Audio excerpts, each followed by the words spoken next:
하겠습니다. 네. 네, 네, 9시가 되었습니다. 안녕하세요. 네, FEN 사회를 맡은 큐 사파이어 헌아정입니다. 반갑습니다. 네, 오늘 강의는 지금 전투 면역의 1인자 이뮤니티 에키네시아. 네, 진짜 핫한 아이템이죠. 네, 모든 면역에 대한 정의와 그리고 면역 관리 방법을 만나는 시간입니다. 이뮤니티 에키네시아와 그리고 키셀링 포인트까지 함께 소개해 주실 강사님을 소개시켜 드리겠습니다. 현애랑 강사님을 큰 박수로 모시겠습니다. 네, 안녕하세요. 반갑습니다. 제 소개를 먼저 드리고 시작을 하도록 하겠습니다. 안녕하세요. 저는 한국아미교육부 현애랑 강사입니다. 만나뵙게 해서 반갑습니다. 안녕하세요. 반갑습니다. Recording in progress. 네, 우리 리더님과 함께 오늘은 어떠한 강의를 진행을 할 예정이냐? 바로 면역에 대한 전반적인 내용과 함께 드디어 이번에 출시가 된 뉴트리라이트 이뮤니티 에키넨시아에 대한 정보를 함께 드리는 시간을 준비를 했습니다. 그래서 지금 너무나도 시기적절하게 출시가 되었구나라는 것을 많이 느끼는 게요. 요즘에 유치원생들과 그리고 초등학생들 사이에서 비형 독감이 굉장히 많이 유행을 하고 있어요. 그런데 아이들의 이러한 비형 독감이 유행을 하자 누가 또 같이 옮았을까요? 많은 어머니들이 갑자기 네, 굉장히 많이들 면역력이 지금 떨어진 시기가 맞긴 합니다. 그래서 지금 굉장히 어디선가 비형 독감에 걸렸다라는 얘기가 심심치 않게 들려오고 있거든요. 그래서 이때를 위해서 이뮤니티 에키넨시아가 출시일까지 맞췄나? 이 생각이 들 정도로 너무나도 딱 시기적절하게 출시가 되었구나라는 생각이 들었었습니다. 그래서 2024년도에 에키넨시아 원료가 개별 인정형 원료로 인정을 받은 다음에 많이들 기다리셨고요. 드디어 이 제품이 출시가 되었는데요.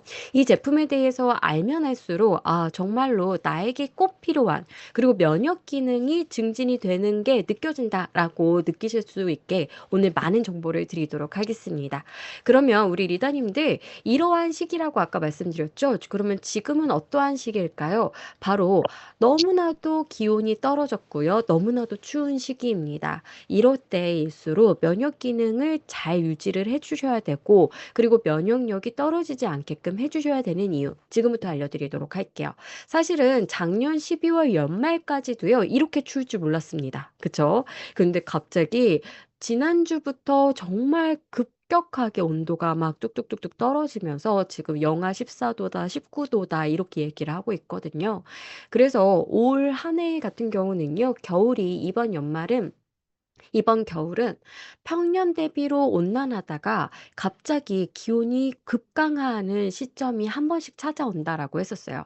그리고 이렇게 급강하를 했을 때 옛날에는 3한 4온, 그러니까 그렇게 추위가 이렇게 오랫동안 머무르지 않는데요. 이번에는 추위가 너무나도 갇혀 있기 때문에 오랫동안 지속이 된다라는 특징을 갖고 있습니다.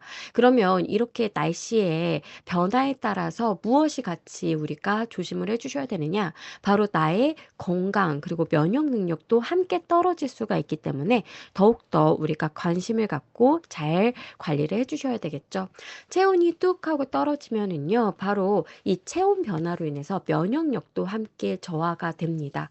그러면 이 체온이라는 게 우리에게 어떠한 영향을 미치느냐?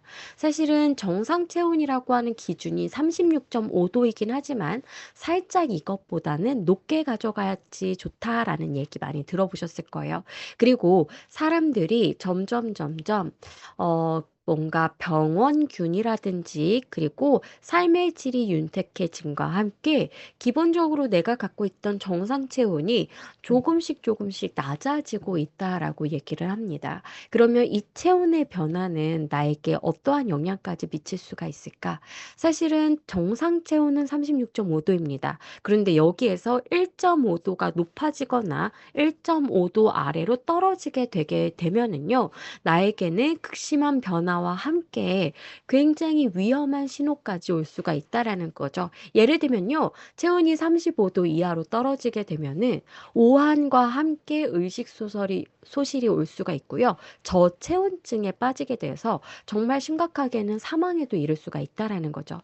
반대로 38도 이상으로 올라갔을 때에는요, 구토와 설사와 함께 경련이 있고요. 그리고 열성으로 우리가 뇌경련이 올 먹게 되면은요, 의식장애까지 빠질 수가 있기 때문에, 그래서 이러한 부분들을 생각하시면, 1.5도라는 게 심각하지 않다라고 생각하시면 안 되고요. 이렇게 1.5도로 인해서 내가 생명의 위협도 받을 수가 있구나를 여기서 보실 수가 있습니다. 그만큼 체온을 내 몸에서 유지하고 지켜내는 것은 나에게 있어서 굉장히 중요하다라는 사실이죠. 그리고 이 체온 같은 경우는요, 내가 1도씨가 낮아지게 되면은 면역세포의 활성화 속도가 떨어지게 됩니다. 그러니까 예전에는 방어를 이 정도 시점에서는 뭐 10만큼에서는 충분히 발휘를 했었는데 10만큼이 바이러스가 들어와도 체온이 낮아지게 되면은 바이러스에 대한 대응을 전혀 못하게 되면서 면역 방어력이 없다라고 보시면 된다라는 거죠.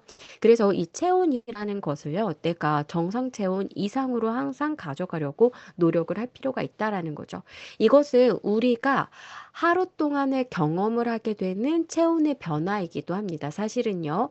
그래서 내가 일반적으로 쉴 때에는요, 원래 내가 갖고 있는 체온에서 1도가량이 떨어지게 되어 있어요. 그래서 밤에는요, 좀 더 내가 쉬는 데에 집중을 하기 때문에 이 체온을 낮춤으로써 면역보다는 나의 몸을 회복을 시키는 데에 많은 에너지를 쏟는다라고 보시면 되세요.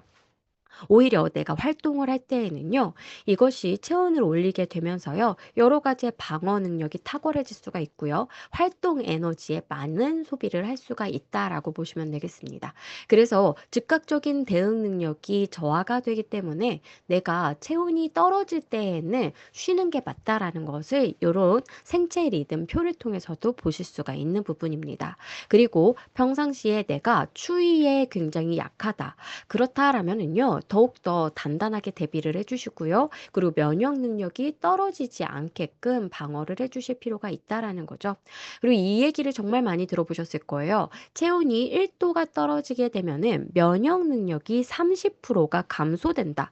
그러면 이 30%라는 것은 어디에서 왔을까? 바로 신진대사와 관련이 되어 있는 효소의 능력과 관련이 되어 있습니다. 사람들이 정상 체온에서 온도가 1도가 떨어지게 되면은요, 내 몸 안에 있는 소화효소와 항산화효소와 같은 이러한 효소 시스템이 제대로 발휘가 되지 않게 됩니다. 그래서 효소의 능력 자체가 30%가 감소하게 되어 있어요. 그래서 이 체온이 1도씩 그러니까 언제 떨어지면은 만나러 가? 면역 이해가 능력이 안 되지. 떨어진다라는 얘기는요, 바로 이 효소의 능력이 30% 떨어진 데에서 유래를 했다라고 얘기를 합니다.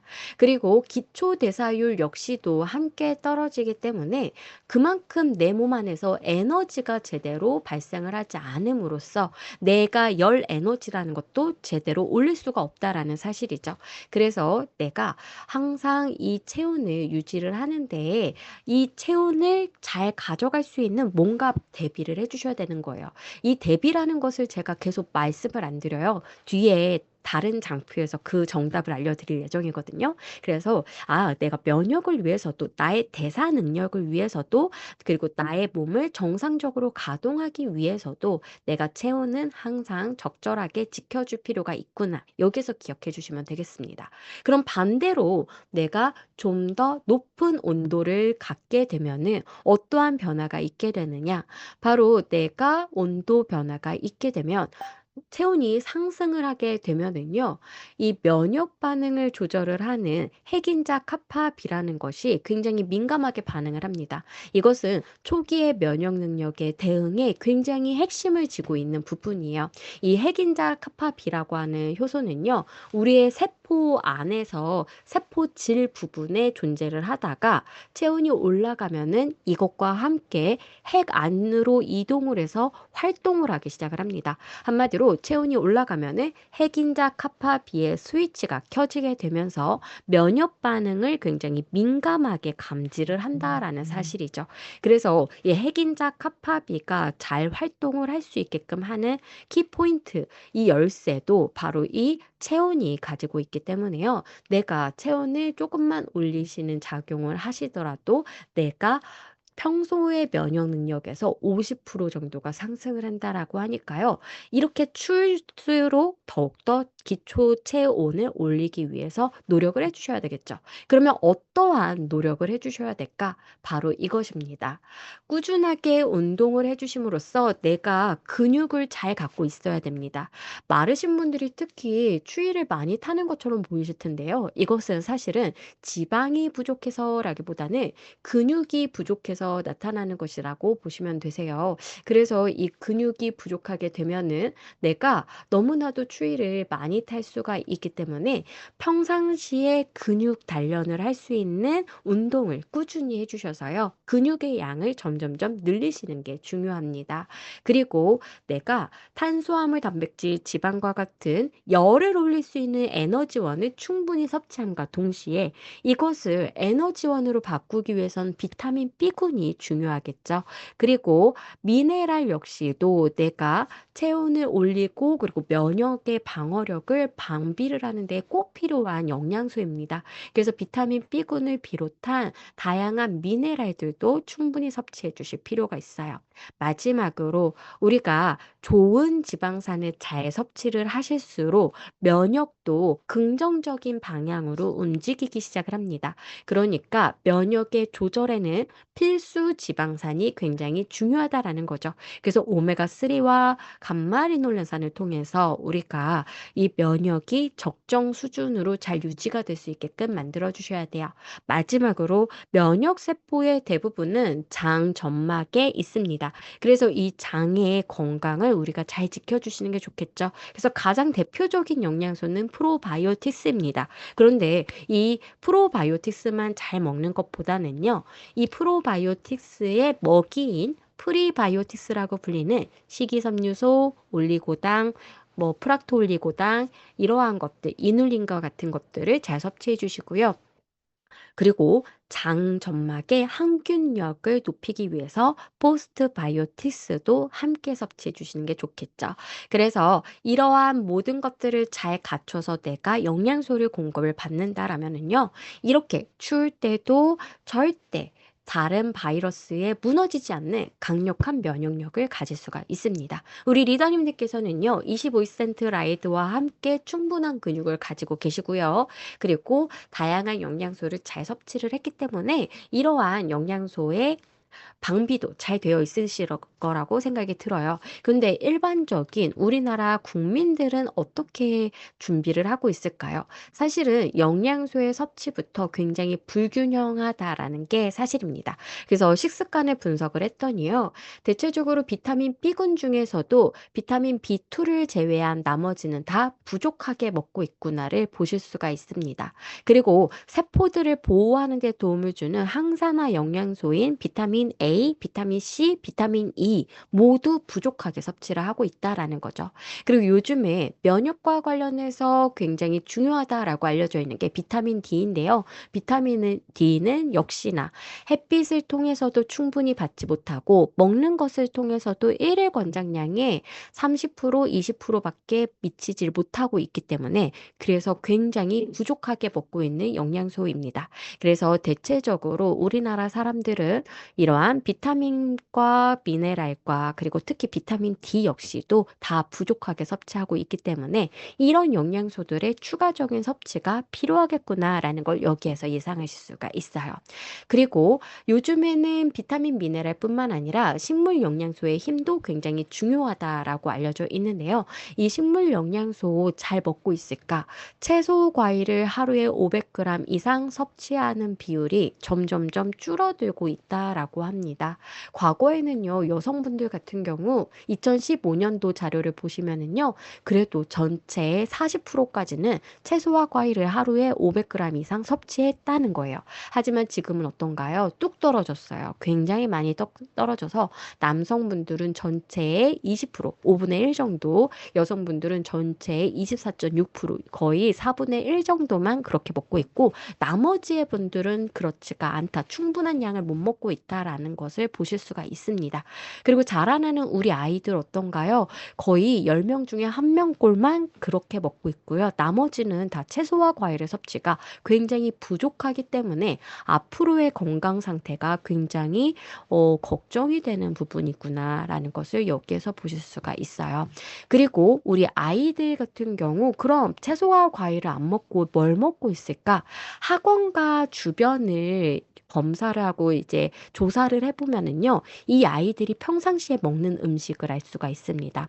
학교 근처는 요즘에는요, 우수업소 이러한 것들만 들어서게끔 되어 있기 때문에 그런 데에다가 식당을 차리지 않아요. 사람들은요, 어디에다가 아이들 대상으로 식당을 차리느냐? 학원가를 중심으로 차립니다. 그래서 이 학원가에 있는 매장들을 살펴보면은요, 요즘에 마라탕과 함께 뭐가 많아지고 있느냐? 음료수. 카페가 굉장히 많아지고 있다라고 합니다. 그리고 역시나 패스트푸드점은 계속적으로 늘어나고 있는 실정이죠. 그래서 일주일에 3회 이상 패스트푸드를 먹는다라고 답변한 학생들이요. 계속적으로 늘어나고 있습니다. 그래서 전체적으로 봤을 때 25에서 30%의 학생들은 패스트푸드를 일주일에 3회 이상 먹고 있고요. 그리고 과당이 많이 들어가 있는 단맛 음료수 역시도 주 3회 이상 섭취하는 비율이 60에서 66%라는 거죠. 그래서 학원을 들어섰을 때 아이들 특히 저녁에 뭘 먹는지 보면은요, 남학생들 같은 경우는 삼각김밥에 라면을 주로 먹고 있고요. 여학생들 같은 경우는 더 심각한 것이 카페 가서 음료수 하나만 들고서 오는 경우가 많다라고 해요. 그래서 우리 아이들이 이렇게 나쁜 이 영양소가 없는 음료수, 그리고 없는 음식들을 많이 먹고 있고요. 정작 영양소가 많이 들어있는 채소와 과일은 이렇게 부족하게 먹고 있구나를 이런 조사를 통해서도 보실 수가 있습니다. 그러면 영양소의 섭취는 이렇게 불균형한데 운동은 잘하고 있을까요? 운동 역시도 전반적으로 성인들을 보시면은요. 우리 여성분들 같은 경우는 60% 정도가 우리가 필수적으로 운동해야 되는 양이 있는데 그 정도를 못하고 있다라는 거예요. 남성분들도 50% 정도는요, 중강도의 유산소 신체 활동을 거의 안 한다라고 보시면 되겠습니다. 그래서 우리들이 신체 활동 역시도 적기 때문에 그래서 근육도 충분하게 가져가지 못하는구나를 여기에서 보실 수가 있죠. 그리고 우리의 온도를 높이는 데에는 중강도의 운동뿐만 아니라 유산소성의 운동들, 그러니까 평상시에 많이 움직이는 게 중요한데요. 우리나라 사람들은 하루에 8시간 이상 앉아 있는 비율이 너무나도 높다라는 겁니다. 거의 63% 정도에 육박해 있기 때문에 그래서 우리나라 사람들은 운동도 적을 뿐만 아니라 좌식 생활을 너무 많이 하고 있어서 더욱더 평상시에 면역 관리가 잘 안 될 수가 있구나. 이것을 보실 수가 있다라는 거예요. 그리고 우리 리더님들께서는 평상시에 25센트 라이드 다양한 균형적인 영양소를 통해서 건강 관리를 참 잘해주고 계십니다. 하지만 어떠한 경우에 면역 시스템이 붕괴가 많이 일어나느냐? 바로 수면이 부족하다든지 그리고 과도하게 활동량이 많아진다라든지 과음과 흡연을 하는 순간 그리고 환경적으로 지금처럼 바이러스가 창궐하는 이러한 시기에는요. 내가 아무리 평상시에 잘 방비를 하더라도 어디선가 뚫고 들어올 가능성이 있다라는 거죠. 그래서 내가 이렇게 한번 건강이 무너지게 되면 사실은 나의 일상생활이 1주에서 2주가량은 마비가 될 수가 있기 때문에 내가 이러한 때일수록 뭔가 특별한 영양소의 섭취를 통해서요. 면역 시스템의 방비를 더 튼튼하게 해줄 필요가 있습니다.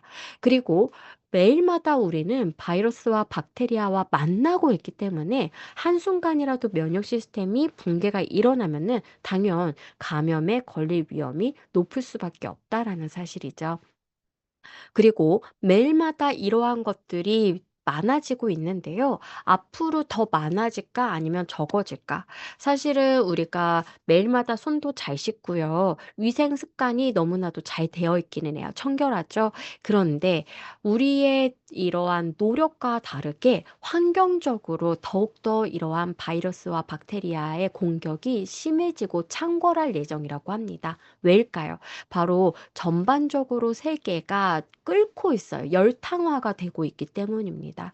그래서 지구의 평균 기온이 상승하고 있는데 지금 우리가 서로서로 약속을 해놓은 게 있어요. 그래서 앞으로 우리가 온실가스 저감 정책을 모든 국가가 지키자 이러한 것들을 약속을 했었는데 이것을 잘만 지키면은 그래도 온난한 수준으로 2100년을 맞이할 수 있습니다. 하지만 지금 이 상태를 유지를 할 경우에는요, 우리 한반도 주변에 있는 바다가 끓게 되어 있다라는 것을 그림으로 보실 수가 있어요.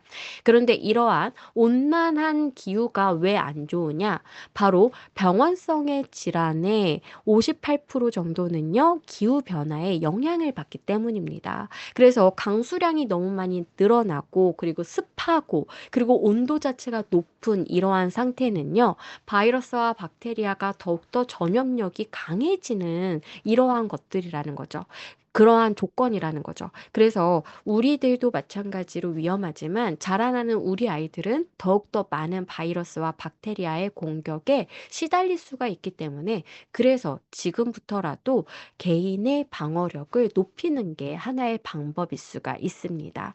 그렇다면은 이러한 방어 능력을 튼튼히 하기 위해서는 면역 수연이가 안 그래도 시스템에 그래요. 대해서 잘 이해를 친구들이 해주시는 수연이는 게 중요하겠죠? 그래서 이 면역 시스템에 대해서 지금부터 한번 알아보도록 할게요.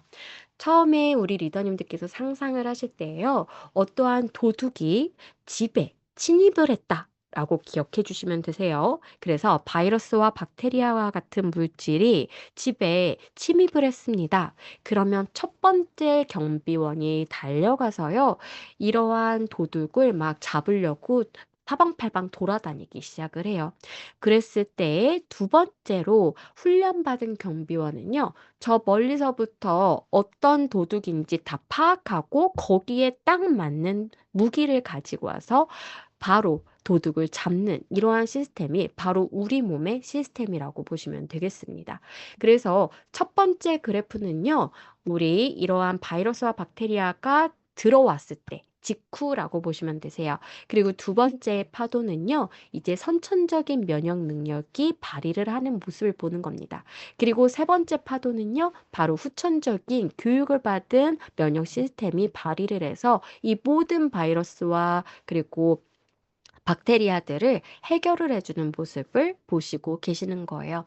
그래서 감염이 걸렸다라고 하면은요, 선천 면역이 먼저 발휘를 하고 후천 면역이 순차적으로 활성화가 됨으로써 우리의 모든 면역 시스템이 가동이 됩니다. 그러면 이 얘기는 뭘까요?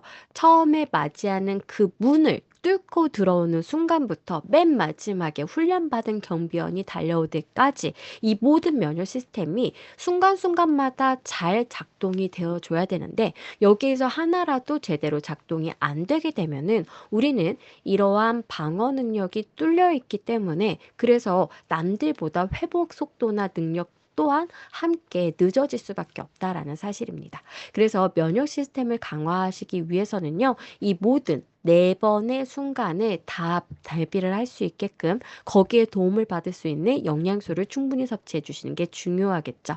그럼 먼저 면역의 정의를 한번 보도록 하겠습니다. 면역이라는 것은요, 우리 몸이 스스로를 보호하기 위해 외부로부터 유입되는 물질이나 내부에 생긴 부적절한 물질을 구분하여 방어하는 총체적인 방어 수단이며 인체 방어의 총본부다라고 되어 있습니다. 그런데 제가 20년 전에 대학교에서 면역에 대해서 배울 때는 어떻게 배웠냐면요. 바로 나와 자기와 비자기를 구분하는 것이 면역이다라고 배웠었어요. 그런데 20년이 지난 지금은요, 학자들이 연구를 하니까 밖에서 유입이 되는 물질, 비자기만 내 몸에 이상을 나타내는 것이 아니라 바로 내 정상세포가 돌연변이를 일으키는 비정상적인 물질이 되는 것도 나의 몸에 문제를 일으킨다라는 거거든요. 그래서 이것까지 방어하고 없애주는 것도 하나의 면역이라고 해서요. 이 비적절한, 부적절한 물질을 구분하여 방어하는 것도 이제는 포함을 시킵니다. 그리고 제가 이 부적절한 물질을 이렇게까지 강조를 드리는 이유는 이 부적절한 물질을 잘 구분하고 방어하는 게 누구냐? 바로 내추럴 킬러 세포라고 하는 NK 세포가 바로 그 역할을 하게끔 되어 있어요. 그래서 우리들이 이 NK 세포를 잘 다룰 수가 있는 영양소를 섭취해 주시는 게 좋은데 그 영양소가 바로 우리 오늘 주인공인 에키네시아라는 영양소입니다. 그래서 뒤에서 NK 세포에 대해서 말씀을 드릴 예정이기 때문에요. 그래서 여기에서 한 번 더 강조를 드립니다. 그리고 이 인체 방어 방법에는 물리적인 장벽을 튼튼하게 해주는 게 중요합니다. 그리고 선천적인 면역이 먼저 달려가기 때문에 평상시에도 선천적인 면역이 잘 이제 갖춰질 수 있게끔 이 면역세포들을 만들 수 있는 재료를 충분히 섭취하시고요. 면역세포가 파괴가 되지 않도록 항산화 영양소도 잘 섭취를 해주셔야 되겠죠.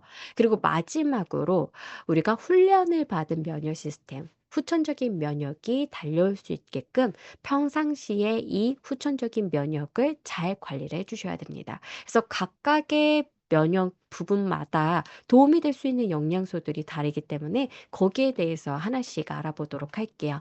일단 방금 제가 설명을 드렸던 1차, 2차, 3차, 4차에 대해서 이 그림을 통해서 한번 보도록 하겠습니다. 첫 번째로 외부로부터 바이러스가 들어옵니다. 그러면은요, 바로 이 바이러스가 점막세포라든지 피부세포를 뚫고 안으로 들어와 줘야 되는데 이 피부 장벽이, 점막 장벽이 튼튼하면은요, 들어올 수가 없어요. 하지만 어떤 요인에서 이러한 피부나 점막세포가 뚫리게 되면 그 안으로 바이러스와 박테리아가 들어오게 되겠죠. 그러면 누구를 가장 먼저 만나게 되느냐? 바로 이 잡아먹어주는 세포인 대시세포와 호중구라고 하는 것이 달려와 줍니다. 그래서 이러한 바이러스와 박테리아를 식균을 해서 없애주는 역할을 해줘요. 열심히 먹어 치워주는 거죠. 그리고 이 먹는 것과 함께 누가 오느냐?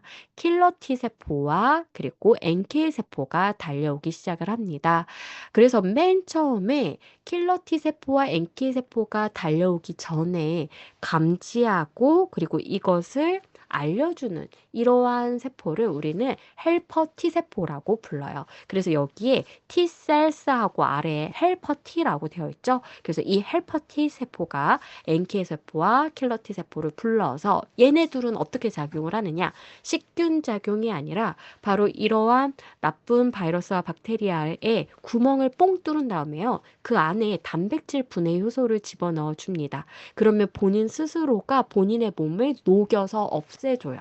그래서 자멸을 할 수 있게끔 해주는 거. 그래서 자연스럽게 살해를 한다라고 해서 자연살해세포, NK세포라고 불립니다.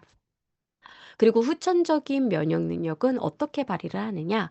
바로 B세포는요, 이러한 바이러스와 박테리아에 대해서 공부를 해놓은 세포인 거예요. 그래서 이 세포가 항체를 거기에 맞게 만듭니다. 그래서 이러한 바이러스와 박테리아에 수갑을 채우면 누가 달려와서 먹어주느냐? 바로 대식세포가 달려와서 먹어치워줌으로써 이 면역 능력이 다 풀 가동이 되는 것을 한 장으로 이렇게 설명을 드렸습니다. 그래서 첫 번째로 물리적 장벽인 피부라든지 점막세포 같은 경우는요, 우리가 첫 번째로 생각해야 되는 영양소가 바로 베타카로틴, 비타민 A입니다. 상피세포의 분화 발전에 도움을 주기 때문에 이러한 피부를 일단은 건강하게 만드는 데 도움을 준다라고 보시면 되세요. 두 번째 영양소는요, 피부에서는 바로 세라마이드가 지질층을 단단하게 해줌으로써 피부 장벽을 보호해 줍니다. 그래서 세라마이드도 먹고 바름으로써 우리의 피부 장벽을 튼튼하게 해줘야 되겠죠. 장점막세포는 어떠한가요? 아까 앞에서 설명드린 것처럼 프로, 포스트 바이오틱스를 모두 다 잘 섭취해 주시는 게 좋겠죠. 그러면 코 점막세포, 기관지 점막세포는 어떠할까요? 이 점막세포에 바이러스나 박테리아가 달라붙지 못하도록 항균력을 가지고 있는 막아주는 영양소가 있는데요. 그게 바로 아연입니다. 그래서 우리가 내 몸에서 아연의 농도가 부족하지 않게끔 아연 역시도 평상시에 잘 섭취해 주셔야 되겠죠. 아연은요, 우리가 장점막에서도 면역 능력을 능력을 발휘를 하기 때문에 설사하는 아이들에게 아연을 섭취하면은요, 급성 설사가 멎는다라는 결과도 있습니다. 그래서 이 아연은 면역과 관련이 되어 있는 제품들에는 다 들어가 있는 이유가 바로 이러한 것들이라는 거죠. 그리고 아연은요, 뒤에서 T세포에 대해서도 설명을 드릴 텐데, 이러한 T세포를 훈련을 시키는 데에도 아연이 그 능력을 발휘를 합니다. 그래서 아연도 기억해 주시고 면역과 함께 섭취해야 된다라고 생각해 주시면 될 것 같아요. 그리고 이러한 물리적 장벽을 잘 튼튼하게 방비를 하시면서 이제는 대식세포와 호중구도 제대로 우리가 잘 만들어 놔야겠죠. 평상시에 이것은 잘 만들어 놓고 지켜주셔야 됩니다. 그러면 대식세포와 호중구 둘 다 식균 작용을 하는데 어떤 차이가 있느냐? 대식세포는요, 그 장기에 존재하는 세포예요. 그래서 간에도 대시세포가 있고요. 우리 혈관 안에도 대시세포가 존재를 합니다. 그리고 뭔가 장기 속속마다 간이라든지 심장이라든지 신장이라든지 속속마다 이 대식세포가 주둔을 하고 있으면서 그 장기로 그리고 그 조직으로 무엇인가 침투를 하게 되면은 바로 출동을 할 수 있게끔 되어 있는 게 바로 대식세포예요. 그리고 호중구는 누구냐? 백혈구의 일종이기 때문에 혈액을 떠돌아다닙니다. 그래서 어떤 조직에 감염이 됐어? 그러면 거기로 빨리 혈액이 흘러가서 거기에서 싸워주는 게 바로 호중구라고 기억해 주시면 되세요. 그래서 이 호중구와 대시세포는 세포이기 때문에 일단 단백질을 충분히 섭취해 주셔야 되고요. 그리고 두 번째로는 이러한 세포는 세포벽도 잘 단단하게 우리가 유지해 주셔야 되겠죠. 그렇기 때문에 불포화 지방산의 섭취가 중요합니다. 그리고 세포를 보호하기 위해서는요, 평상시에 항산화 영양소를 통해서 이러한 기본적인 면역 세포들이 파괴가 되지 않고 유지가 될 수 있게끔 도움받으시면 될 것 같아요. 그래서 호중구와 대시세포 같은 경우는 특히 비타민 C가 중요한 걸로 알려져 있기 때문에 충분히 섭취해 주시면 되겠습니다. 그리고 NK세포와 T세포 같은 경우는요, 바로 평상시에 내가 스트레스 정도라든지 운동량이라든지 이러한 것들을 통해서 이들의 활성도를 높여줄 수가 있습니다. 그래서 내가 평상시에 내 건강 관리라고 하고 있는 스트레스 관리, 운동 관리, 체온 유지 잘해 주셔서요, NK세포와 T세포도 제대로 잘 달려올 수 있게끔 만들어 주시면 되세요. 그리고 마지막으로 후천 면역이라고 하는 비세포 같은 경우는요, 바로 이 훈련을 평상시에 잘 해놓으시는 게 중요합니다. 그리고 비세포에서 항체를 과잉으로 만드는 것이 바로 알레르기거든요. 그래서 내가 너무 항체를 많이 만드는 체질이다 하시게 되면은요, 이 항체를 너무 많이 만드는 것을 막아줄 수 있는 영양소의 도움도 함께 받아주시면 되시겠죠. 그래서 여기까지 점막부터 그리고 호중구, 대시세포, 그리고 NK세포, T세포, 그리고 B세포까지 점차적으로 다 알아보셨습니다.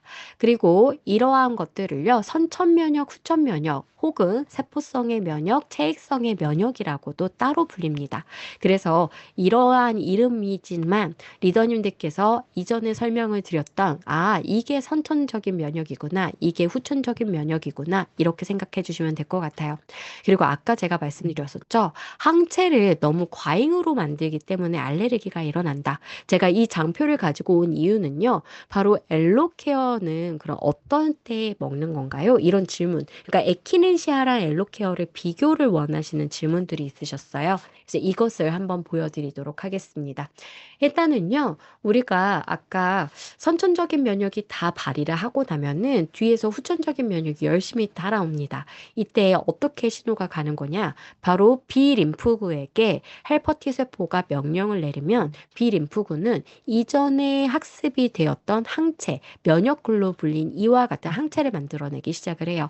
그러면 이 항체가 바이러스나 박테리아에 딱 달라붙어서 수갑을 채워놓습니다. 그럼 대식세포가 달려와서 식균 작용을 해주게 되는 거죠. 그랬을 때 이 항체를 만드는 과정에서 너무 과잉으로 만드는 것을 누가 막아주느냐? 바로 피카오프레토 분말 역할이 이러한 것을 차단을 해주는 거예요. 그래서 내가 진먼지 진드기라든지 꽃가루 알레르기라든지 찬바람에 갑자기 내가 콧물이 많이 나고 눈이 가렵다 하시는 분들은요, 이 항체가 너무 많이 과잉으로 만들어지는 게 문제이기 때문에 이것을 싹둑 하고서 끊어주시면은 그런 불편감을 이제 느끼지 않을 수가 있다라는 거죠. 그리고 저는 봄바람이 불기 전에 미리미리 섭취하시라고 말씀을 드리거든요. 그래서 2월부터 섭취를 해주시면은요, 아마 꽃가루가 한참 날리는 그 시기를 우리는 이제 안전하게 우리가 벗어날 수 있지 않을까라고 생각이 듭니다. 그래서 평상시에는요, 비타민 C와 같은 항산화 영양소를 통해서 세포를 보호하시고, 그리고 우리의 몸을 지키셔서 일상 면역을 가져가시면 되겠습니다. 하지만 이것만으로는 되지는 않죠. 바로 내가 요즘에 비형 독감이 창궐하는 것처럼 이렇게 바이러스가 너무 많이 돌아다닌다라든지 아니면 요즘에 스트레스를 받을 일이 있어서 면역 관리가 좀 걱정이 돼요 하실 때에는요, 바로 면역 전투력의 집중 관리가 필요한 시점입니다. 이때에는 특히 누구를 잘 관리를 해주시면 되느냐? 바로 NK세포를 잘 관리를 해주시면 되세요. NK세포 같은 경우는요, 감염된 세포를 빨리 살해를 하는 자연살해 세포입니다. 그래서 막 NK세포가 떠돌아다녀요. 그래서 어떤 세포와 접촉을 합니다. 너 주민등록증 있어? 라고 해서 이 세포가 정상세포인지 아닌지를 감지를 해요. 그 순간 바로 구멍을 뽕 뚫고 자멸을 이제 시키는 게 바로 NK세포가 하는 역할이죠. 그러면 빠르게 바이러스가 증식이 되는 걸 막아주기 때문에 초기 대응력이 굉장히 우수할 수밖에 없다라는 게 바로 NK세포입니다. 그리고 NK세포는요, 이 바이러스에 대해서 검사를 했잖아요. 자기가 알아봤어요. 그래서 뒤에 달려오는 다른 면역 세포들에게 명령을 내립니다. 어떻게 해요?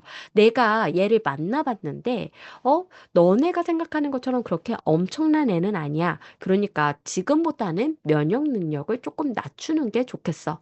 라든지 반대로 내가 얘를 만나봤는데 너무 어마어마한 바이러스야. 그러니까 지금보다 더 면역 능력을 탄탄하게 해서 달려와줘 라고 명령을 내리는 거죠. 그래서 면역과 염증 반응을 조절하는 역할을 해주고요. 명령을 내려주는 장군의 역할을 NK세포가 합니다. 그러면 NK세포의 양과 활성화 중에 뭐가 더 중요할까? 학자들은요, 바로 활성도가 더 중요하다라고 얘기를 해요. 그래서 이 활성도가 낮으면 낮을수록 더욱더 감염에 잘 걸리고요. 취약해지고요. 그리고 염증 반응이 조절이 안 되기 때문에 염증이 급속도로 증가하기 시작을 합니다. 그래서 내가 예전보다 요즘에 특히 겨울철에 날씨가 추워졌을 때 내가 이러한 감염에 많이 걸린다라고 한다라면요, 바로 NK 세포의 활성도가 떨어져서 그렇구나라고 생각하시고 이것을 올려주시면 되시겠죠. NK 세포의 활성도를 높이는 데 도움을 주는 영양소들이 바로 리더님들께서 알고 계시는 그러한 열을 올리는 영양소들이 대체적으로 여기에 포함이 됩니다. 그리고 오늘 소개를 드리는 에키넨시아는 이게 확인이 되었기 때문에 면역 증진에 도움을 줌이라고 인정을 아예 받았다라는 거죠. 그리고 NK세포가 명령을 내릴 때는요, 누구를 활용을 하느냐? 바로 이 지휘 시스템이라는 것을 활용을 합니다. 사이토카인이라는 물질인데요. 이 사이토카인은 한두 개가 아니에요. 인터루킨, 프로스타글란딘, 이러한 이름으로 굉장히 다양한 종류가 있습니다. 그래서 사이토카인이 무려 100가지나 돼요. 그래서 예전에 강의를 할 때 이 질문을 받았었어요. 염증 완화 쪽으로는 오메가3나 감마르넨산도 도움이 된다라고 알고 있는데 이것과 에키넨시아는 어떻게 다른 거냐라고 질문을 주셨었거든요. 그래서 이렇게 답변을 드립니다. 그 오메가3 같은 경우는요, 바로 염증 완화 쪽으로 도움을 줄 수 있는 사이토카인을 많이 만들어내요. 반대로 식물성 기름의 대표 주자인 오메가 6번 같은 경우는요, 오히려 염증을 많이 만들어라 라고 명령을 내리는 사이토카인을 많이 만들어냅니다. 그래서 우리가 오메가 6번보다는 오메가 3를 더 높은 비율로 잘 섭취하셔야 돼요 라고 하는 게 염증을 낮추는 명령을 더 많이 내릴 수가 있기 때문이라는 거예요. 그리고 이 시아 같은 경우는요, 바로 염증 신호를 높이는 것보다는요, 면역 기능을 강화를 하라라고 하는 신호를 많이 보내기 때문에 그래서 면역 기능 증진 쪽으로 도움을 준다라고 그래서 인정을 받았다라고 생각하시면 되겠습니다. 그래서 이 사이토카인이 적절하게 제대로만 잘 분비가 된다라면은요, 면역 방어력이 같이 업이 될 수가 있습니다.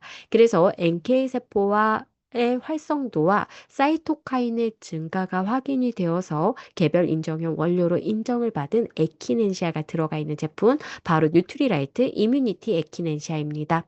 이 에키넨시아에 대해서 또 알아보셔야 되겠죠? 에키넨시아는요, 갑자기 나온 제품은 아니에요. 바로 북미 원주민들이 원래부터가 섭취해 왔고 발라왔던 물질입니다. 그리고 우리 뉴트리라이트 자사농장에서는요, 살충제 대신에 에키네시아를 쓰고 있다라는 거죠. 강력한 항균력도 가지고 있다라고 보시면 되겠습니다. 그래서 이러한 에키넨시아를요, 사용을 해봤더니, 실제로 약처럼 사용을 했더니, 초기 감기 퇴치에 특히 도움이 많이 되었기 때문에, 북미와 유럽에서는요, 감기에 걸렸을 때 초반에는 에키넨시아를 처방을 해주기도 한다라는 거죠. 그리고 이게 효과가 너무 뛰어나다 보니까요, 여러 연구자들이 연구를 봤어요. 그래서 효능과 관련된 논문이 무려 3,400편 이상이 됩니다. 그렇기 때문에 리더님들께서 많이 알려졌고 많은 사람들이 써왔기 때문에 좀 더 신뢰성이 있고 그리고 안전한 성분이구나라고 기억해 주시면 될 것 같아요. 그리고 에키넨시아가 우리나라에서 개별 인정형 원료로 인정을 받았다는 얘기는요, 바로 인체 적용 시험이 이루어졌다라는 얘기이기도 합니다. 그러면 어떻게 인체 적용 시험이 진행이 되었을까? 78분의 이제 지원자분들을 이제 모시고서 실험을 하게 된 거죠. 그래서 39분은 에키네시아 추출물을 섭취를 시키고요. 그리고 나머지 39분은요, 에키네시아 추출물과 똑같고 똑같은 맛이 나고 똑같은 향이 나는 위약권을 만들어요. 그리고 이것을 섭취를 시킵니다. 두 그룹 다 내가 지금 에키네시아 먹고 있어 라고 생각하면서 먹고 있다라는 거예요. 이 얘기는 뭘까요? 플라시보 효과가 아니라 실제로 에키네시아 추출물을 먹은 집단이 도움을 받았다라는 것을 여기에서 한 번 더 설명을 드립니다. 그래서 에키네시아 추출물을요, 200mg을 매일마다 섭취하게끔 했다라는 거죠. 그랬을 때 NK 세포의 활성도가 어땠을까? 실제로 증가했다라는 걸 보여드립니다. 그리고 이 그래프 설명드리도록 할게요. 이 그래프에서 2.5대 1, 5대 1, 10대 1이라고 표시가 되어 있죠. 그러면 이것은 무엇일까요? 바로 8주 동안의 에키넨시아를 섭취를 시키고 그 다음에 혈액을 추출을 하고 거기에서 NK세포를 분리를 해냅니다. 그리고 이 NK세포를요, 표적세포라고 하는 종양세포와 섞어서 활성도가 어떠한지를 검사를 한 거예요. 그래서 8주 전과 8주 후를 비교를 했을 때 얼마만큼 활성도에 변화가 있는지를 봤더니 이러한 결과가 나왔다라는 거죠.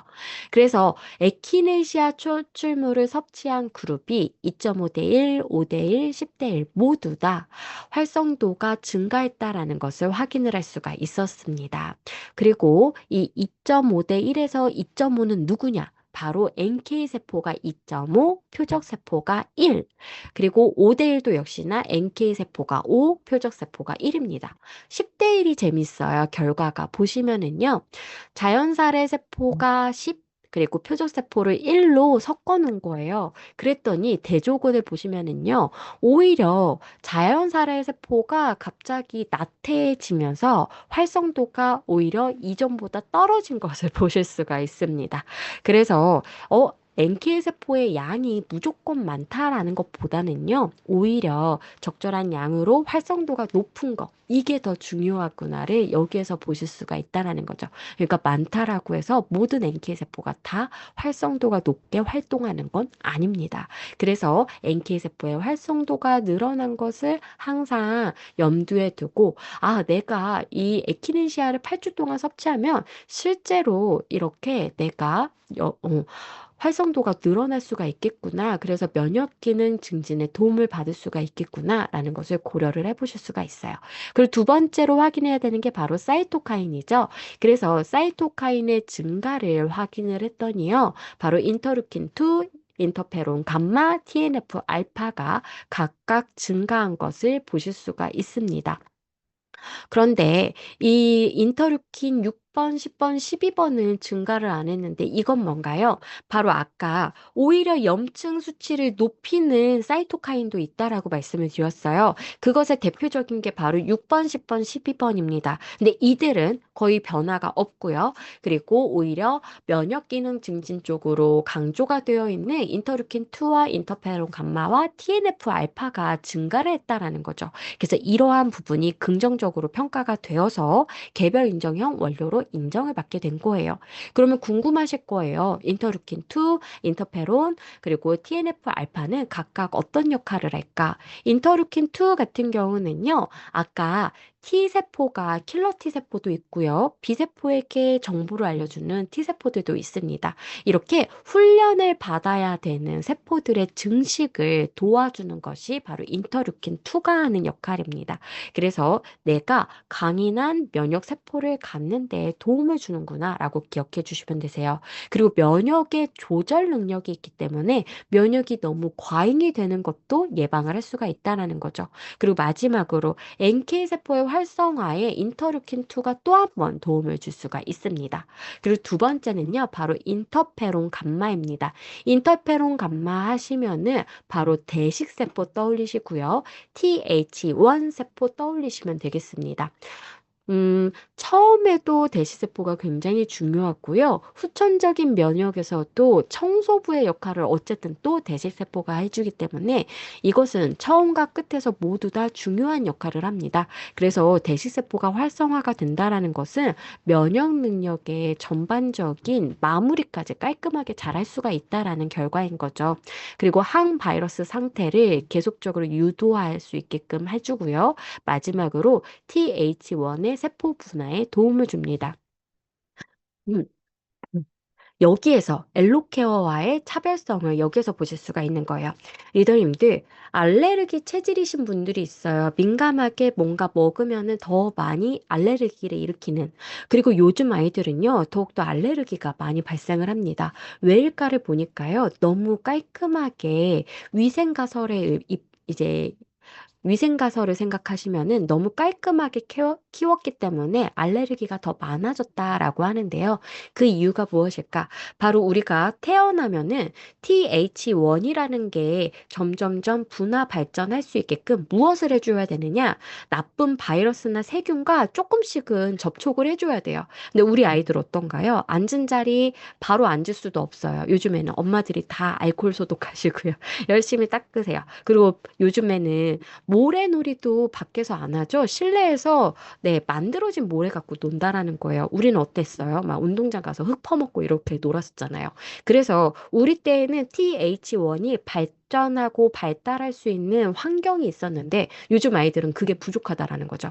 그래서 TH1이 덜 발달을 하니까 상대적으로 알레르기를 많이 갖고 오는 TH2가 힘이 강해집니다. 그래서 알레르기가 더욱더 많이 발생을 할 수밖에 없는 환경이다라고 보시면 되세요. 그런데 여기에서 TH1을 분화 발전을 시키는 게 누구다? 바로 인터페론이 그 역할을 해준다라는 거예요.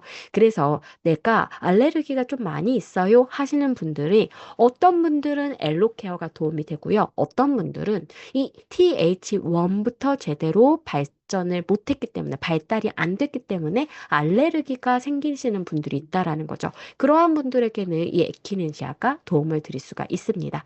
그리고 마지막으로 TNF 감마 같은 알파 같은 경우는요. 초기 면역 반응을 강하게 가지고 오는데 도움을 줍니다. 한마디로 초기의 면역 반응이 세기 때문에 바이러스나 박테리아가 채 증식하기도 전에 사멸이 가능하다라는 거죠. 그래서 초기 감기에 많이 강조를 드리는 이유가 초반의 면역의 강화에 도움을 주기 때문입니다. 그래서 이 세 가지가 모두 다 확인이 되었기 때문에 개별 인정형 원료로 드디어 2024년도에 이제 등록이 되게 되었습니다. 원래가 2001년도부터는요, 일반 의약품으로 출시가 돼서 판매가 되고 있었어요. 그런데 널리 사람들이 어디서든 구입을 할 수 있는 게 건강기능식품이잖아요. 그래서 식약처에서는 건강기능식품으로 인정을 하기까지 안전성이라든지 기능면을 더욱더 까다롭고 면밀하게 살펴봤습니다. 그래서 2024년도에 그게 인정이 되었기 때문에 드디어 출시가 되었고요. 그리고 2026년도 1월에 뉴트리라이트에서는 이뮤니티 에키넨시아를 출시를 하게 되었죠. 그러면 드디어 2026년도 1월에 출시가 된 이 제품은 무엇이 다를까? 바로 1일 섭취량이라고 표시가 되어 있는 200mg을 100%다 충족해서 넣어놨습니다. 그리고 항산화 기능을 시스템을 위해서 항산화 효소의 활성에 도움을 주는 미네랄인 아연, 셀레늄, 망간을 모두 다 넣어놨어요. 주 원료로서요. 아연은 아까 면역과 관련해서 너무 중요한 미네랄입니다. 라고 말씀드렸죠. 그렇기 때문에 더욱더 이 부분을 강조하셨으면 좋겠습니다. 그리고 마지막으로 우리가 열을 발생을 시키면은 체온이 올라가면서 면역 시스템이 더 잘 가동을 합니다. 그것을 위해서 비타민 B 1, 2, 3, 6번을 다 넣어놨습니다. 그래서 이 8종의 기능성 포뮬레이션이 그냥 되어 있는 게 아니라 바로 각각의 역할에 맞게끔 넣어놨구나를 여기에서 보실 수가 있어요. 이뿐만 아니라 10종의, 10종의 부원료도 특별하게 담았습니다. 일단은요, 장 점막을 잘 관리를 해주셔야 되겠죠? 그래서 포스트바이오티스의 일종인 식물성 유산균 사균체를 넣어놨습니다. 그리고 장 점막 세포의 재료가 되는 L글루타민을 함께 넣어놨습니다. 마지막으로 프락토올리고당은 바로 프로바이오티스의 먹이가 되기 때문에 먹이까지 넣어놨어요. 그래서 장 점막의 건강을 생각한 배합입니다. 그리고 자사 농장의 시트러스 추출물과 파트너 농장의 블랙 에더베리 추출물이 들어가 있기 때문에 더욱더 특별한 부원료라고 할 수가 있죠. 그리고 나머지의 부원료들도요, 보통 우리가 항산화에 도움을 주고 면역에 도움을 주는 걸로 알려져 있는 식물 원료들이 들어가 있다라는 것도 여기서 보시면 되세요. 그리고 이번 제품은요, 엘더베리 맛이라 너무 맛있고요. 정말 어떤 분이 그런 말씀하시더라고요. 남 주기가 너무 아깝게 너무 맛있대요. 네, 정말 맛있고요. 그리고 스틱으로서 휴대성도 있습니다. 그리고 액상이기 때문에요. 먹을 때 편안함도 있어요. 그리고 점막에서 흡수가 가능하기 때문에 흡수율까지 고려를 한 형태입니다. 그래서 저는 액상이기 때문에 이왕에 섭취하실 때 점막에서 바로 흡수되라고 공복에 드시기를 권해드리긴 하는데 평상시에 내가 위 건강이 안 좋아요 하시는 분들 있어요. 위 속쓰림이 좀 있어요 하시는 분들은요. 식간이나 식후에 섭취하셔서요. 그러한 이제 불편감이 안 드시게끔 섭취하시면 되시겠습니다. 그래서 어떤 분들께 권해드리느냐? 평상시에 몸이 약해요 하시는 분들, 그리고 단체 생활을 하시는 분들, 그리고 요즘에 내가 스트레스가 과잉이고 수면을 잘 못 취하고 있다라는 분들은요. 바로 내가 특별한 관리가 필요하기 때문에 에키넨시아 꼭 섭취해 주셔야 되겠죠. 하지만 너무나도 좋은 제품이지만요. 이런 분들은 좀 주의를 해 주셔야 됩니다. 첫 번째는요.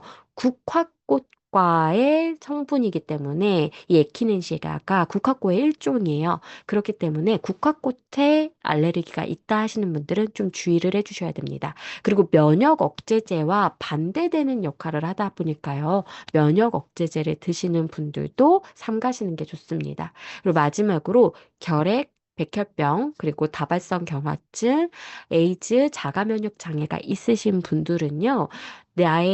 내가 갖고 있는 이 특이 질환들이 더욱더 강화가 될 수 있는 위험이 있기 때문에 그래서 금지해 주시는 게 맞습니다. 그래서 질문 주셨었어요. 갑상선 기능 저하증이 있는데 하시모토 갑상선염이라고 이야기를 들었다라고 하셨는데요.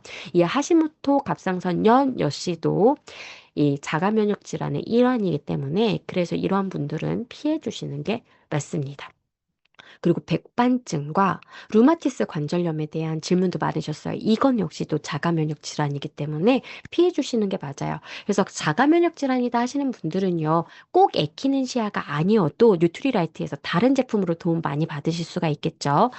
대표적으로는 장 건강을 먼저 해주시는 게 맞고요. 항산화 시스템을 가동을 잘 해주시는 것도 맞습니다. 그래서 이쪽으로 좀 더 힘을 실어주시면은요, 그분들에게는 또 다른 부분으로 뉴트리라이트가 도움을 드릴 수가 있어요. 그리고 이뮤니티 에키넨시아, 다시 한번 키 셀링 포인트 부분 보시면은요, 이렇게 정리를 드릴 수가 있습니다. 그래서 에키넨시아 추출물뿐만 아니라 비타민과 미네랄이 다양하게 주원료로 들어가 있고요. 그리고 독자적인 부원료로 식물성 유산균 사균체, 시트러스 추출물, 블랙 에더베리 추출물이 들어가 있기 때문에 더 정말로 타의 추종을 불허하고 정말 독자적인 제품이구나라는 것을 보여드릴 수가 있습니다. 그래서 평상시에는요, 비타민 C를 통해서 그리고 내가 특별한 관리가 필요할 때는 바로 에키넨시아를 통해서 나의 면역 관리를 해주시면 좋겠습니다. 그래서 2주와 8주 용량으로 각각 소용량, 대용량이 나왔는데요. 2주 용량 같은 경우는 우리가 감기에 걸리게 되면은 이것이 이겨내고 회복을 하는 데까지 2주 정도가 걸린다라고 되어 있어요. 그래서 감기에 걸렸을 때 쭉 섭취하시도록 2주 분량이 나와 있습니다. 그리고 8주 같은 경우는요, 인체 적용 시험 기간이 8주였기 때문에 인체 적용 시험과 동일한 것을 나도 느끼고 싶다 하시는 분들은 바로 이 대용량 사이즈를 선택하시면 되겠죠. 그래서 2주와 8주를 함께 구입을 하시면 이번에 프로모션으로서 올데이 비타민 C 플러스 미니를 4개를 드려요. 그래서 올데이 비타민 C 40정을 가져가실 수 있는 혜택이기 때문에 이 부분 놓치지 마시고 모두 다 잘 챙겨가셨으면 좋겠습니다. 여기까지 열심히 제가 1시간 동안 이 이뮤니티 에키넨시아에 대한 많은 정보를 드렸습니다. 그래서 지금부터 중간중간에 질문을 남겨주셨어요. 그래서 이 질문 답변 드리도록 하겠습니다. 일단 양은미 리더님께서요, 천식이 있는 분께 추천해도 될까요? 라고 말씀을 해주셨습니다. 그래서 이 천식 같은 경우도요, 어쨌든 내가 아토피, 비염, 이 천식까지 뭔가 알레르기성의 이러한 것들이 발전을 해서 과잉의 면역이 발전을 해서 가는 거기 때문에 자가 면역과는 달라요. 그래서 섭취하셔도 괜찮습니다. 그리고 자가 면역이 있는 분은 섭취가 아예 안 되실 수가 있어요. 왜냐, 이제 자기를 이제 공격하는 능력이 좀 더 높아질 수가 있기 때문에 이분들은 아까 말씀드린 것처럼 나의 면역 능력을 조절을 할 수 있는 능력 쪽으로 가는 게 더욱더 좋으시겠죠? 그리고 에키넨시아는 프랑스산이던데요. 맞아요. 우리 에키넨시아는 뉴트리라이트 자사농장에서 저희가 북미 지역에서 저희가 재배를 하고 있죠. 그래서 그 부분에서 워싱턴 쪽에서는 아니시고요. 바로 뉴트리라이트의 파트너 프랑스 농장에서 저희가 가지고 오는 것이기 때문에 그 부분을 이제 생각을 해주시면 되실 것 같아요. 그리고 이 용량을 늘리는 부분은요, 이거는 개인차마다 다르긴 한데, 본사 답변으로는 저희가 하루에 한 포라고 말씀을 드리는 게 원칙이라서 그렇게 설명을 드립니다.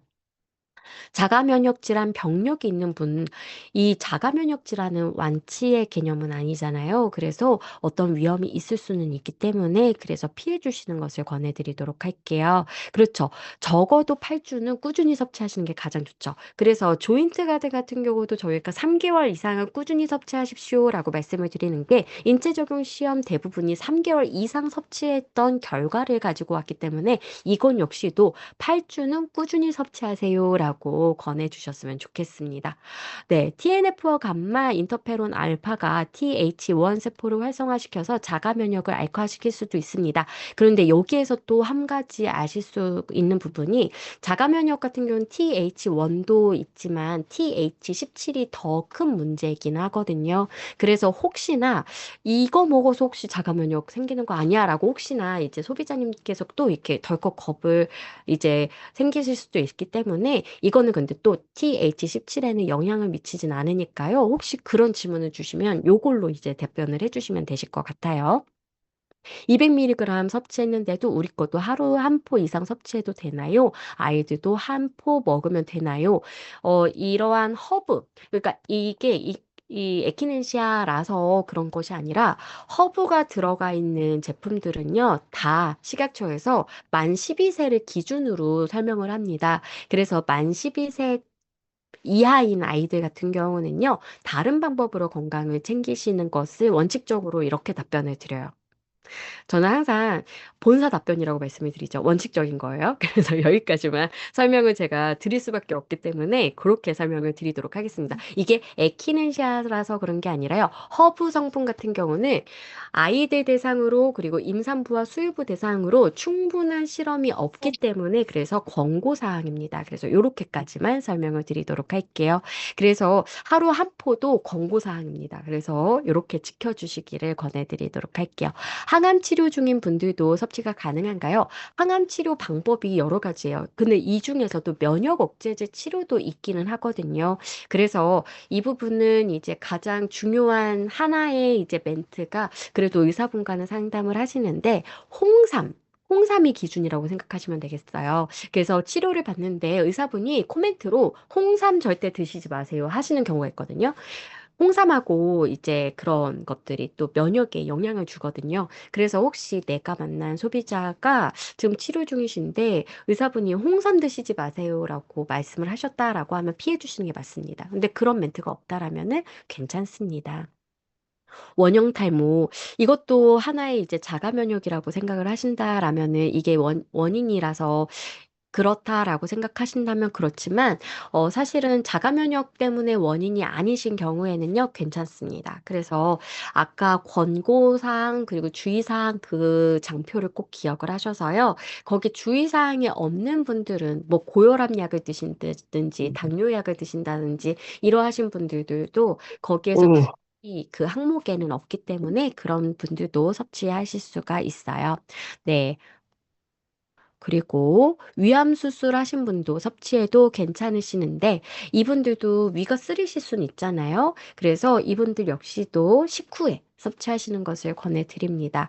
그래서 이러한 수술을 하시고 암과 관련이 되어 있는 분들은요, 많은 질의 응답을 해주시는 게 좋을 것 같아요. 면역 억제제 치료나 이러한 것들을 처방을 받았는지, 홍삼 안 된다고 혹시 멘트를 받았는지, 그래서 그거에 전혀 해당 사항이 없다 하시면은요, 섭취하셔도 괜찮습니다. 섭취한 후에 설사하시는 분이 계속 먹어도 되나요? 원인은요, 사실은 이거는 이제 어, 개인마다 이게 설사를 일으키는, 복통을 일으키는 원인이 조금 다르실 수는 있기 때문에 이분들 같은 경우는 이제 그 양을 좀 줄이시고서 점점 늘리시는 방향으로 가시는 게 좋으실 것 같아요. 그래서 이것이 뭔가, 세균이나 이런 것들이 있는 것은 아니시고요. 이제 처음 접하는 식물 원료가 들어왔기 때문에 내 몸에서 처음 받아들이는 방법에서 이러한 작용이 일어났다라고 보시면 되겠습니다. 그래서 이분들 같은 경우는 적은 양부터 시작하셔서 점점점 늘리는 걸로 방향을 가시면 될 것 같아요. 그리고 이 에키네시아를 섭취하시는 이유는 어쨌든 면역 기능을 증진을 하기 위함이잖아요. 그래서 꼭 필요한 영양소는 맞기 때문에 이렇게 증량을 하시는 방법으로 이제 섭취를 해주시면 되겠습니다. 감기에 걸렸을 때는 먹지 말라고 들었는데 감기가 심할 때도 먹어도 되나요? 아마도 초기 감기 이후에 섭취하는 것을 좀 염두하고서 그러한 권고를 받으신 것 같아요. 그래도 우리가 어쨌든 이 면역 기능 전반에 도움을 받으실 수가 있는 것이기 때문에 그래도 섭취하셔도 괜찮습니다. 네. 아침, 점심, 저녁 중 이거 굉장히 중요해요. 왜냐, 에키네시아 섭취하시고서 잠이 안 와요라고 한 분이 저에게 말씀을 해주셨는데요. 이게 비타민 B군이 들어가 있다 보니까 에너지 대사가 활발하게 일어나서 잠이 안 오실 수가 있어요. 그래서 저는 비타민 B군이 들어가 있는 이러한 활력과 관련이 되어 있는 영양소들은 아침에 드시라고 말씀을 드립니다. 그리고 칼슘, 마그네슘과 같이 내가 회복을 위해서 이렇게 안정을 위해서 섭취하시는 영양소들은요, 주로 저녁에 드시도록 권해드려요. 그리고 엘로케어 같은 경우도요, 바로 저녁에 드시는 게 도움을 받으실 수가 있습니다. 그래서 에키넨시아는 오전에, 그리고 이 엘로케어 같은 경우는 저녁에 섭취를 해주셔서요, 각각 다른 방법으로 도움받으시면 되실 것 같아요. 그리고 8주 섭취 후에는요, 이게 사람의 간 상태에 따라서 저희가 다르다라고 말씀을 드리거든요. 그래서 내가 평상시에 좀 간 수치가 안 좋고 걱정이 돼요 하시는 분들은 2주까지도 이제 쉬었다가 다시 8주 동안 섭취하셔도 괜찮습니다. 그러니까 식약처에서 8주 섭취하고 꼭 휴약을 하시라고 권고를 한 이유가 혹시나 간에 무리가 갈 수가 있다라고 염려해서 그렇거든요. 그래서 1주에서 혹은 2주까지 보시고 나는 건강한 간을 갖고 있어. 그러면 1주. 나는 좀 평상시에 걱정이 돼 하시는 분들이 2주 정도 쉬신 다음에 다시 섭취하시면 되시겠습니다. 독감, 코로나, 폐렴, 중이염 이럴 때도 섭취하셔도 괜찮습니다. 그래서 이렇게 충분히 내가 이러한 것들에 대응을 할 수 있는 능력을 받는 제품이기 때문에 다 섭취하시면 되실 것 같아요. 네, 휴지기가 있어야 하는 이유 뭔가요? 하셨죠? 아까 말씀드렸습니다. 그래서 식약처에서 그 혹시나의 그 염려 때문에 권고 사항이에요. 그래서 이제 1주나 2주 정도 휴약하셨다가 섭취를 계속 하셔도 돼요. 그거는 이제 금지하지 않았거든요. 그래서 계속 이제 섭취를 하실 때 중간중간에 좀 쉬어주는 것을 권해드립니다. 독감으로 힘들 때는 저희는 이제 어쨌든 한 포가 기준이기 때문에 한 포까지만 이제 설명을 드릴 수가 있어요. 그래서 이게 허브 추출물이 주된 성분이기 때문에 다른 비타민과 같이 미네랄과 같이 상한 섭취량이 정해져 있지는 않습니다. 그래도 이제 권고사항은 한 포이기 때문에 여기에서 리더님들께서 본인에게 맞게끔 이렇게 하시면 되지 않으실까. 네, 유방암 호르몬 양성이신 분도 좋은가요? 이건 역시도 이제 호르몬에 이제 영향을 받는 것이지 여기에 이제 여성 호르몬 유사체 이런 것들이 들어가 있지는 않거든요. 그래서 괜찮습니다라고 말씀을 드려요. 네, 8주 정도 먹고 어느 정도 기간 후에. 네, 이것도 동일하시죠. 네, 백혈병이었는데 완치 판정 받았어요. 네, 괜찮습니다. 완치하셨다라면은 괜찮습니다. 병 중에 있으시다라면은 금지지만 완치되셨다라면은 괜찮다라고 말씀을 드려요. 몇 세부터 이것도 아까 말씀드렸죠. 만 12세가 기준이라고 말씀을 드렸습니다. 이거는 허브 성분이기 때문이다라는 거 기억하시고 적용해 주시면 될 것 같아요. 인터루킨2 같이 트랙 세포를 활성화시키는 가장 권할 만한 뉴트리라이트 제품은 또 어떤 것이 있을까요? 그렇죠. 아까 제가 면역 조절에 도움을 줍니다라고 했을 때 바로 이게 TREG 성분이거든요. 이거 같은 경우는 저희 뉴트리라이트 제품에 초유 성분이 없는데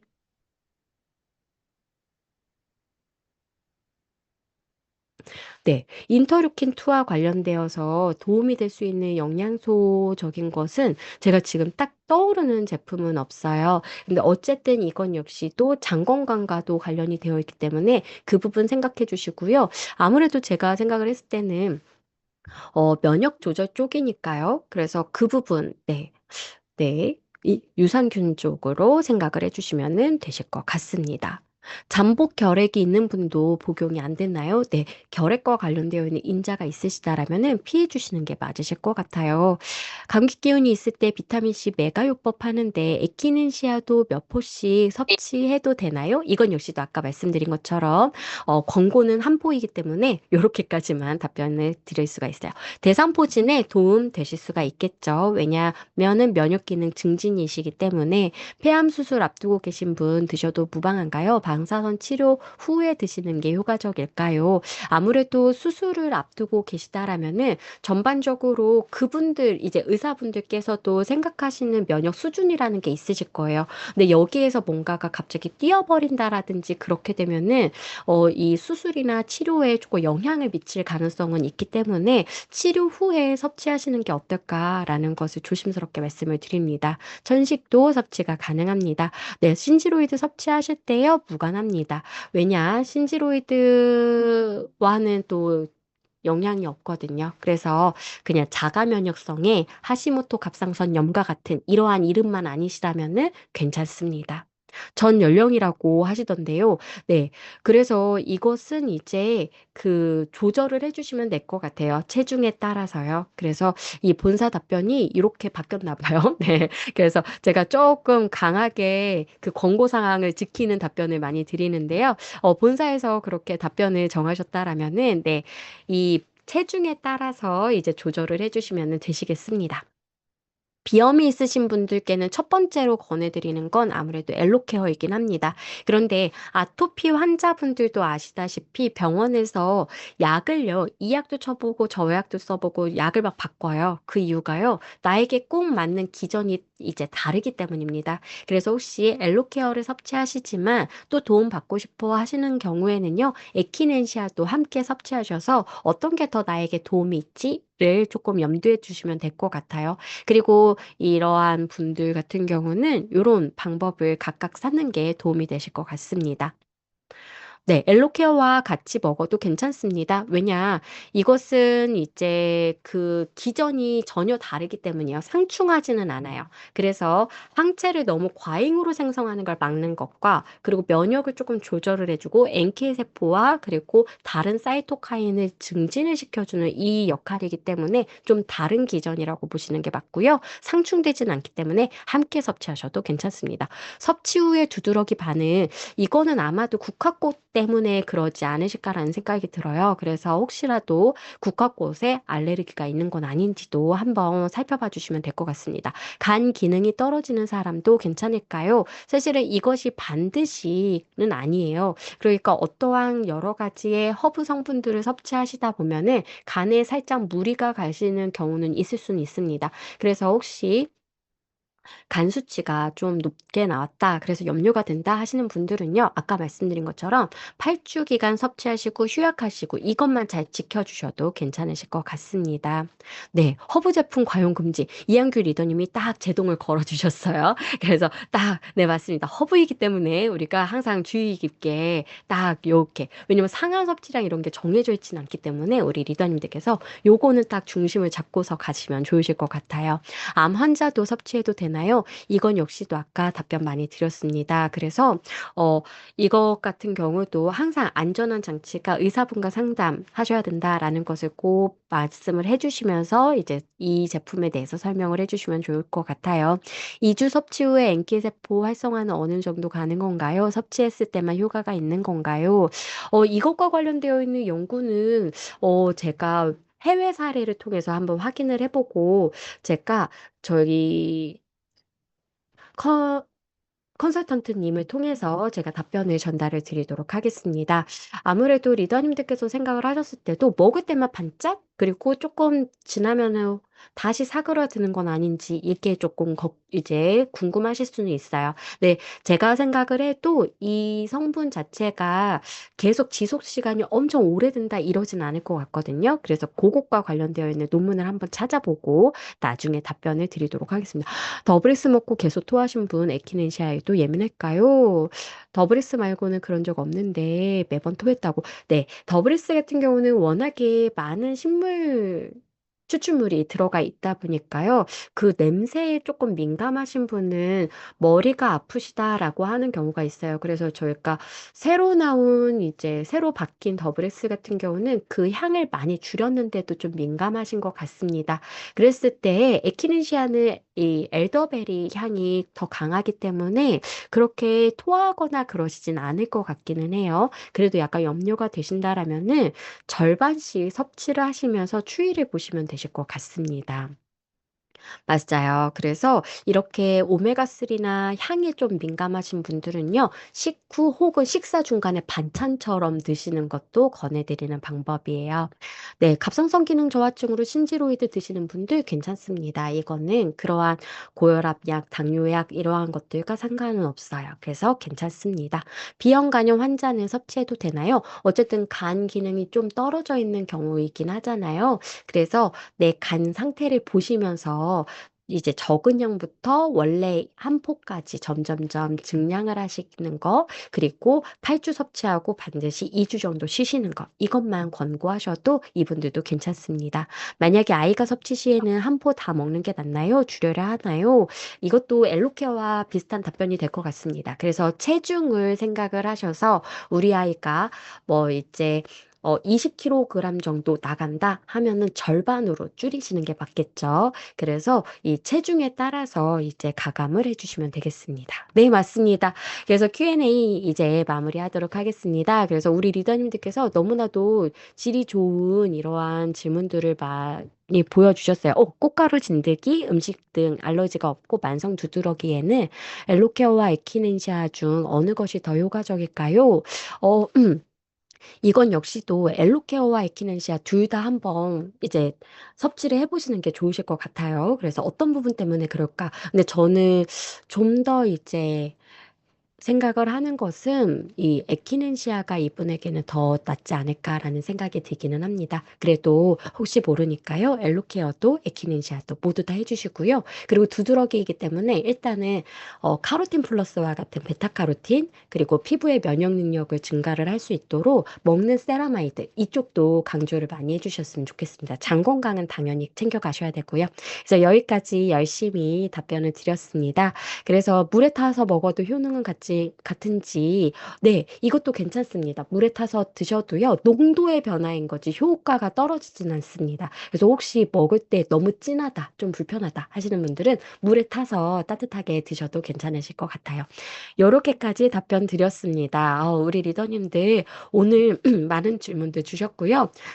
제가 기억하는 이제 질문들이 있었어요. 아까 논문 결과를 찾아봐야 되는 거. 그리고 또 한 가지가 아까 인터루킨2를 또 높일 수 있는 영양소가 따로 있는지 그거까지 제가 정리를 해서요. 저희 컨설턴트님께 전달해 드리도록 하겠습니다. 갑자기 목이 메었어요.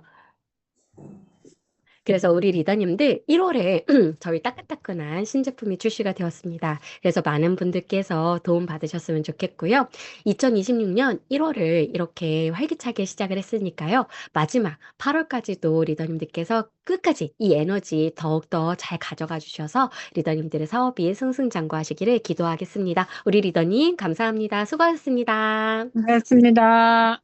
네, 감사합니다. 오늘 멋진 감사합니다. 강의와 Q&A를 해주신 현애란 강사님께 다시 한번 큰 박수 부탁드립니다. 네, 전반적인 감사합니다. 면역과 진짜 우리의 핫한 아이템인 이뮤니티 에키네시아, 진짜 많은 분들에게 좋은 정보와 그리고 건강을 선물하는 리더님이 되셨으면 좋겠습니다. 다음 주 금요일에 뵙겠습니다. 감사합니다. 감사합니다. 감사합니다. 감사합니다. 감사합니다. 감사합니다.